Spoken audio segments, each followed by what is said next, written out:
یہ آیت تو سورہ بقرہ میں نازل ہو چکی تھی. وَلَنَبْلُوَنَّكُمْ بِشَيْءٍ مِّنَ الْخَوْفِ وَالْجُوعِ وَنَقْصٍ مِّنَ الْأَمْوَالِ وَالْأَنفُسِ وَالثَّمَرَاتِ وَبَشِّرِ الصَّابِرِينَ. ہم لازماً آزمائیں گے تمہیں، لازماً آزمائیں گے، خوف سے، بھوک سے، فقر و فاقے سے، جان اور مال اور ثمرات کے ضیاع سے اور زیاں سے. فصل تیار کھڑی ہے اور عین وقت آ گیا ہے جنگ کا، اور وقت پر فصل کھجور کی اتاری نہ گئی تو تباہ ہو جائے گی. لیکن نہیں، نکلنا ہے. یہی معاملہ تھا جو کہ تبوک کے موقع پر ہوا ہے. قحط کی کیفیت تھی اور اب فصل تیار تھی، اب ساری امیدیں اس فصل پر تھی، کھجور کی.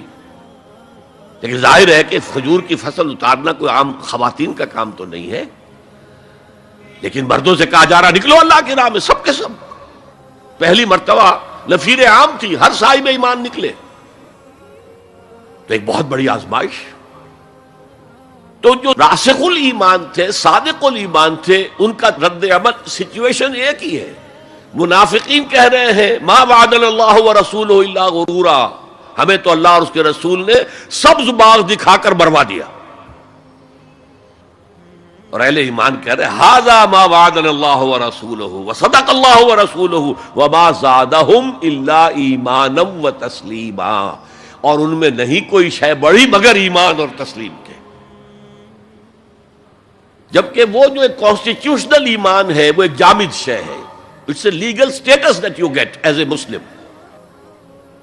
تو یہ اسٹیٹس نہ گھٹتا ہے نہ بڑھتا ہے. یہ نہیں ہو سکتا کہ ایک باپ کے اگر دو بیٹے ہیں اور ایک متقی ہے، زاہد ہے، عابد ہے، تہجد گزار ہے، دوسرا فاسق و فاجر ہے، تو وراثت میں اس تہجد گزار کو زیادہ حصہ ملے اور دوسرے کو جو ہے وہ کم ملے. نہیں، ایکول. المسلم کفو لکل مسلم. تمام مسلمان آپس میں جہاں تک ان کے لیگل اور پولیٹیکل حقوق کا تعلق ہے برابر. تو یہ فرق ہے ایمان اور اسلام میں. البتہ یہ میں آپ کو بتا چکا ہوں کہ یہ بھی ہو سکتا ہے کہ اسلام پہلے آئے، ایمان بعد میں آئے. ہم میں سے جب بھی اللہ تعالیٰ کسی کو نصیب فرما دے حقیقی ایمان، یقین والا ایمان، جیسے میں نے دعا کی اللہم نور قلوبنا بالایمان، اے اللہ ہمارے دلوں کو منور کر دے، روشن کر دے ایمان کے ساتھ، نور ایمان سے جگمگا اٹھے ہمارا دل. واشرح صدورنا للاسلام، اور ہمارے سینوں کو کھول دے اسلام کے لیے، اسلام کی ہر شے ہمیں حسین نظر آئے. حضور صلی اللہ علیہ وسلم کی حیات طیبہ کے آخری ایام میں یہ واقعہ پیش آیا کہ حضور مسجد نبوی میں تشریف فرما ہے، مجمع موجود ہے. اچانک ایک شخص ظاہر ہوتا، شدید و بیاض الثیاب، شدید و سواد الشعر، اس کا لباس انتہائی سفید صاف، کوئی اس پر دھبا نہیں، داغ نہیں، میل نہیں. بال انتہائی سیاہ چمکدار، گرد آلود نہیں. ولا یعرفہ احد منا، اور ہم میں سے اسے کوئی پہچانتا بھی نہیں تھا. کسی بھی ریت سے، خاک سے بالکل آلودہ ہوئے بغیر بال ہیں، تو شاید یہ مدینے کا رہنے والا ہو. تو مدینے والوں میں سے کوئی تو ہوتا کہ جو اس کو جانتا پہچانتا، کوئی نہ کوئی تو گریٹ کرتا اس کو مجمع میں، آؤ آؤ ادھر آ جاؤ، میرے پاس آ جاؤ. کوئی نہیں.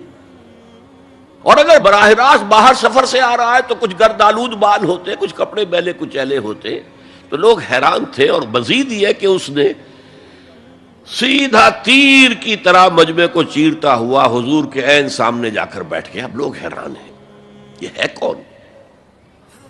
اس کی یہ جرت، یہ جسارت. اور اس طرح دو زانو بیٹھا کہ حضور کے گھٹنوں کے ساتھ اپنے گھٹنے جوڑ دیے اور حضور کی رانوں پر اپنے دونوں ہاتھ رکھ دیے. اب سوال کیا، یا محمد اخبرنی عن الاسلام، اے محمد مجھے بتاؤ اسلام کیا ہے؟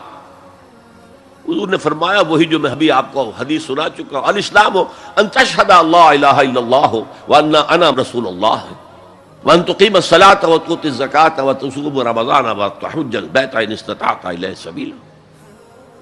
پھر کہا اخبرنی عن الایمان، لیکن یہ کہ ان روایتوں میں بھی اس کو روایت کرنے والے بہت سے صحابہ ہیں. عبداللہ ابن عمر بھی ہے، حضرت عمر خود بھی ہیں رضی اللہ تعالی عنہما، ابو ہریرہ بھی ہے، عبداللہ ابن مسعود بھی ہیں. چونکہ ایک مجمع میں واقعہ ہو رہا تھا نا، تو مجمع کے اندر تو بہت سے لوگ سن رہے ہیں. اگرچہ جیسے آج بھی ہوگا کہ میں جو بات کہہ رہا ہوں، آپ میں سے بہت سے حضرات میری ساری بات سن کر اگر کہیں جا کر رپورٹ کریں گے تو ان کی باتوں میں اختلاف ہو جائے گا. لہذا اس حدیث کی روایت میں اختلاف ہے. بعض روایتوں میں یہ ہے کہ پہلے پوچھا اخبرنی عن الایمان، پھر پوچھا اخبرنی عن الاسلام. اور یہ جو حضرت عمر کی روایت ہے اس میں ہے سب سے پہلے آپ نے پوچھا اخبرنی عن الاسلام، پھر دوسرا سوال آیا اخبرنی عن الایمان. اچھا، اس کے بعد ایک دو سوال اور بھی کیے، اب میں تفصیل میں نہیں جا سکتا. پھر وہ شخص چلا گیا.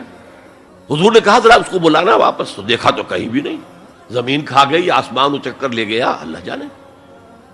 تب حضور نے فرمایا اوہ یہ جبرائیل تھے جو تمہیں تمہارا دین سکھانے آئے تھے. یعلمکم دینکم اذ لم تسألوہ، جبکہ تم نے اس کے بارے میں سوال نہیں کیا. اور یہ پہلی بار ہے کہ میں جبرائیل کو پہچان نہیں سکا، انسانی شکل میں وہ آئے اور میں پہچان نہیں پایا. ورنہ اکثر حضرت دہیہ کلبی کی شکل میں آتے تھے انسانی صورت میں. جب بھی حضرت جبرائیل آتے تھے، حضرت دہیہ کلبی جو ہے وہ بہت ہی حسین جوان رانا، ان کی شکل میں آتے تھے. بہرحال یہ اتنا اہم مسئلہ ہے کہ اس کو کلیئر کرنے کے لیے کہ دودھ کا دودھ پانی کا پانی علیحدہ ہو جائے. ایمان کیا ہے، اسلام کیا ہے. دنیا کا نظام اسلام پر ہے، ایمان پر نہیں ہے. آخرت کا معاملہ ایمان پر ہے، اسلام پر نہیں ہے.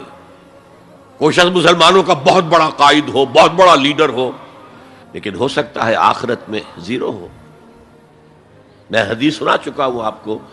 ایک شخص دنیا میں شہید سمجھا جا رہا تھا، ایک شخص دنیا میں بہت بڑا عالم سمجھا جا رہا تھا، ایک شخص دنیا میں بہت بڑا سخی سمجھا جا رہا تھا، اور اللہ نے سب کے دعوے جو ہیں ان کی نفی کر دی. تم نے جنگ کی تھی اس لیے لیقال جریء کہا جائے، بہت ہی جری آدمی ہے صاحب، بہت بہادر آدمی، کیا کہنے اس کے. لیقال سخی، بھائی بڑا سخی آدمی ہے، سخاوت کے دریا بہا دیے اس نے. بھائی بہت بڑا عالم ہے، اس سے علم کا کتنا جو ہے لوگوں کو فیض پہنچا ہے. وقت قیلا، یہ تمہارا مقصود تھا، وہ مقصود دنیا میں حاصل ہو چکا، تمہاری شہرت کے ڈنکے بج چکے، اب یہاں تمہارے لیے کچھ نہیں. اور پھر اللہ حکم دے گا اور فرشتے منہ کے بل گھسیٹتے ہوئے اسے جہنم میں جھونک دیں گے. تو وہ اسلام وہاں کام نہیں آئے گا. بلکہ اسلام کیا، اسلام پر اتنی اضافی خوبیاں بھی کام نہیں آئیں گی اگر دل میں ایمان نہیں اور اس کے نتیجے میں نیت درست نہیں.